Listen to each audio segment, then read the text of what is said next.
Assalamualaikum warahmatullahi wabarakatuh. Sehari dua ini hangat diperbincangkan sebuah video daripada Ustaz Muhaizat di mana beliau membuat satu analogi seandainya Rasulullah sallallahu alaihi wasallam ke kanan dan para ulama pula ke kiri, maka hendaklah kita mengikuti para ulama ke kiri.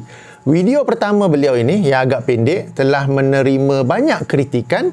Lalu beliau membuat video kedua yang lebih panjang yang menjelaskan apa yang beliau maksudkan dalam video pertama.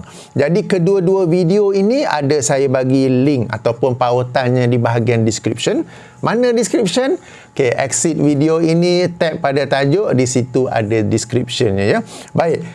Berdasarkan penjelasan oleh Ustaz Muhaizat, secara teorinya nampak kemas, nampak cantik, nampak molek. Akan tetapi, walau bagaimanapun, namun begitu, secara praktikalnya, jika kita mengkaji, melihat track record Ustaz Muhaizat, macam tak berapa kena. Okey? Seolah-olah pada pengamatan saya, minta maaf jika saya tersilap, Rasulullah sallallahu alaihi wasallam ke kanan, para ulama pun ke kanan, yang ke kiri ni seorang tu saja. Okey, tak apa. Yang lebih menariknya, Ustaz Muhaizat dalam rangka ingin menguatkan lagi penjelasan yang beliau kemukakan, beliau bawa satu contoh, iaitu firman Allah Subhanahu Wa Taala dalam surah Al-Hadid ayat nombor 3, surah nombor 57 ayat nombor 3 ya. Ini dalam video kedua itu. Mari sama-sama kita baca surah Al-Hadid surah nombor 57 ayat ke-3 di mana Allah Subhanahu Wa Taala berfirman, a'udzubillahi minasyaitonirrajim. Huwal awwalu wal akhiru wal zahiru wal batinu wa huwa bikulli syai'in alim. Dialah Allah yang awal dan akhir dan zahir dan batin, dan dialah Allah yang terhadap segala sesuatu maha mengetahui. Terhadap ayat ini, Ustaz Muhaizat berkata, para ulama berkata bukannya awal, bukannya akhir, tapi lain maksudnya.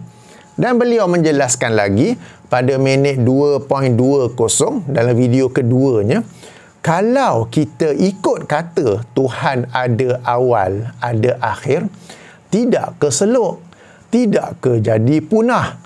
Okay, di sini saya nak minta tolong kawan-kawan, para penonton daripada Kelantan yang lebih arif dalam logat Kelantan, apakah maksud selok dalam konteks ucapan Ustaz Muhaizat itu ya. Tidak ke jadi punah ni, tidak ke jadi rosak, tidak ke jadi musnah ke ya. Okay, cuma persoalan saya, kenapa timbul persoalan ini? Kenapa para ulama nak berkata tidak ada awal, tidak ada akhir, padahal kita ada Rasulullah sallallahu alaihi wasallam sebagai penjelas Al-Quran, okay, yang menjelaskan maksud ayat ketiga surah Al-Hadid ini. Saya sempat membuka beberapa, bukan semua, beberapa kitab tafsir, dan beberapa kitab tafsir yang saya buka itu, mereka mengemukakan penjelasan Rasulullah sallallahu alaihi wasallam terhadap ayat ketiga surah Hadid ini. Okey, dan penjelasan baginda tu bukanlah sesuatu yang susah dicari, ia ada dalam hadis sahih Muslim. Hadis sahih Muslim, hadis nombor 4888, atau jika mengikut penomboran syarah sahih Muslim oleh Imam An-Nawawi, hadis nombor 2713. Ia adalah sebuah doa yang Rasulullah sallallahu alaihi wasallam baca, ajarkan sebelum tidur. Doa itu panjang, saya nak fokus kepada rangkap yang ada kaitan dengan ayat ketiga surah Al-Hadid itu saja, di mana Rasulullah sallallahu alaihi wasallam berdoa, Allahumma antal awwalu falaisa qablaka syai'un wa antal akhiru falaisa ba'daka syai'un wa antal zahiru falaisa fawqaka syai'un wa antal batinu falaisa dunaka syai'un. Ya Allah, engkaulah yang awal, maka tidak ada sebelum engkau sesuatu apa jua. Dan engkaulah yang akhir, maka tidak ada sesudah engkau sesuatu apa jua. Dan engkaulah yang zahir, maka tidak ada di atas engkau sesuatu apa jua. Dan engkaulah yang batin, tidak ada di bawah engkau sesuatu apa jua. Sudah ada penjelasannya daripada Rasulullah sallallahu alaihi wasallam. Justru saya meragui, betul ke ada para ulama yang berbeza pandangan ataupun mengatakan tidak ada awal dan tidak ada akhir. Sebab tuan-tuan dan puan-puan, berdasarkan ayat nombor 44 surah An-Nahl, surah ke-16, peranan Rasulullah, salah satu peranan Rasulullah sallallahu alaihi wasallam ialah menjelaskan Al-Quran. Dan dalam doa ini baginda telah pun menjelaskan. Baginda tidaklah berkata tak ada awal, tak ada akhir, punah nanti. Okey, dan baginda menjelaskan apakah maksud awal dan akhir dalam ayat tersebut. Kemudian seandainya benar ada para ulama muktabar yang memang betul berkata tidak ada awal, tidak ada akhir sehingga perkara ini menjadi perkara khilaf. Okey, seandainya benar ada yang berkata sedemikian sehingga perkara ini menjadi perkara khilaf. Okey. Salah satu lagi peranan Rasulullah sallallahu alaihi wasallam dalam surah An-Nahl juga ayat nombor 64 ialah menjelaskan kepada kita tentang apa yang kita perselisihkan daripada Al-Quran. Jadi jika ada khilaf, kita tetap mengikuti penjelasan Rasulullah sallallahu alaihi wasallam. Okey.